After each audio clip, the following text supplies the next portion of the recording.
Hey, what's up guys, and welcome to Gunpla News episode 29 for April 2017. This is part 1 news.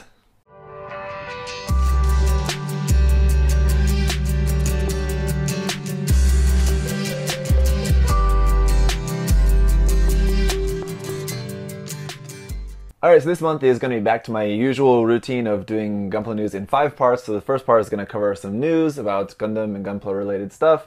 Second part is going to be about announcements of new kits and figures. And then third part is about some updates on kits and figures coming out. Fourth part is some third-party stuff. And then the fifth part, the last part, is going to be a couple of featured kits.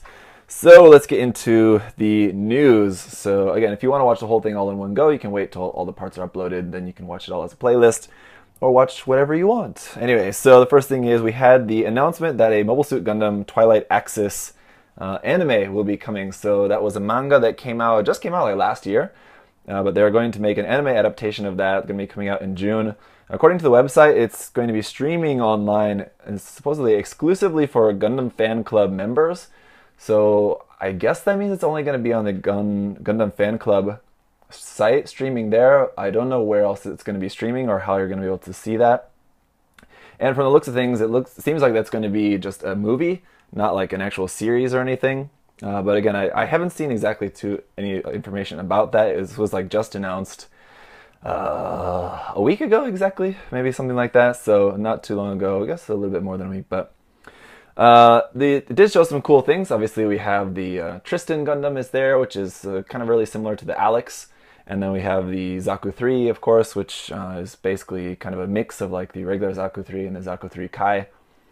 And then there's also, we also very briefly saw the Bayerland Isolde, which I guess is the name of that. I haven't seen any other artwork for that online. I guess maybe it appears in the manga, and I haven't seen the manga. I haven't read that or seen any scans of that even, but I haven't seen any other official artwork for the Bayerland. So aside from just this kind of very quick shot that we saw of the head of that, I don't really know what the rest of it really looks like, but we'll hopefully see soon. I really hope we get a kit of that, because the Bayerland Custom is one of my favorite high-grade kits. I love the look of that kit, but this I think this would be a cool variant if we get that, so fingers crossed on that. We'll talk about the other kits, the Zaku 3 and the Tristan. I'll talk about that later in another part of the news, because when I talk about those kits. That's pretty much it that we know about that at the moment. That's cool. But yeah, so that will be coming out in June. So next we also saw the Gundam Thunderbolt episode 6 will air on April 28th. So episode 5 came out that was also about a week ago, around the end of March. That episode 5 came out, of course, quite short, but it was still pretty cool. We got to see the new Thunderbolt version of the At Guy. Don't know if we're going to be getting a kit of that or not, but we'll just have to wait and see. And of course, we saw the Atlas Gundam finally arrive on screen, and that was pretty cool, although it was quite short, but it was cool to see the Atlas animated there. In episode 6, though, we got like the preview for that, and it shows there's going to be a new version of the GOG, a Thunderbolt version of the GOG, and that'll be fighting what I think is an aquatic gun cannon, I believe is what that is. I don't know exactly, but I think that's what that is anyway. So who knows if we'll be getting kits of either of those. I don't know.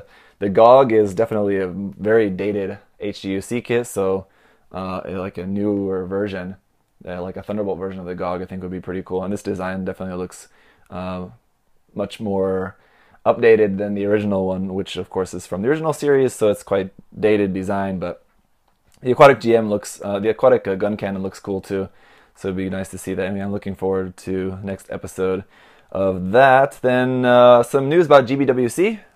Starting from this year, GBWC 2017, we had the addition of France and Vietnam been added to GBWC, so that's cool that it's expanding.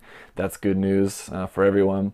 Also, Canada will have its own category. Before, North America was just all one, but now the USA and Canada are going to be separate, which is good. And there's also going to be a junior category winner for the United States. So I guess that means there's not going to be like the full junior course, but there is going to be one junior winner selected to go to Japan. So USA will send open course winner and then a junior winner, from what I understand. So those of you young people, or maybe people with kids or younger siblings or something in the United States, will be able to compete for a chance to win. a chance to go to Japan. Anyway, so that's good. It's kind of unfortunate that that the United Kingdom, or if just England, however they would end up doing that, probably it would be UK, I guess. But it's unfortunate the UK once again did not make it in. Maybe next year, we'll have to hope. Anyway, and then that's it pretty much for the news. I just want to talk about the other shows that I do this month. Gunpla Talk, our episode of Gunpla Talk this month is going to be on Saturday, April 29th. We usually do it like at a time when the date is actually different depending on where you live in the world. It's all Saturday this time. So for the people like living in New York and on the East Coast, United States, it'll be 8 a.m. Here in Seoul, that'll be 9 p.m. Saturday the 29th. We're doing that because we have a special guest this month. I don't want to announce it quite yet because we're still hammering out the details of that, but you guys stay tuned to our Facebook page, the Gunpla Talk Facebook page. Follow that. That's where we post the updates for when the show is going to be, especially if you want to watch it live. You can get the link there. So that'll be April 29th. Then G-Check, the show that I do with Josh. We're still working our way through all the submissions that you guys had sent before, looking through all of those and just checking out your guys' works. Our next show will be April 17th, which is a Monday. So it'll be Monday evening, like here on this side of the world. So in the United States, that'd be Monday morning. So I know that's not really the best time for people living in North America or Europe, perhaps, but Josh and I are kind of in the relative same time zone here, so we have to kind of work around our schedules, right? If you guys can't watch it live, of course, you can always watch it later. It'll be there on my channel. And then my builder interview this month is not planned yet, so I can't really announce that for you guys now, but I have someone in mind who I want to ask to do this month's builder interview with. I'm going to be getting in touch with him maybe soon, and again, just make sure you follow my Facebook page. You can check there and just follow that for updates or something. So you get notifications from my page if you want to watch that, the builder interview this month. Assuming that the person who I want to get on will have some time. It should be a really cool episode, so definitely stay tuned to my Facebook page for that update. Anyway, and that is it for all of the news stuff. I'll see you guys in part 2 and talk about all the announcements. Get ready for a storm of P-Bandai. Bye-bye.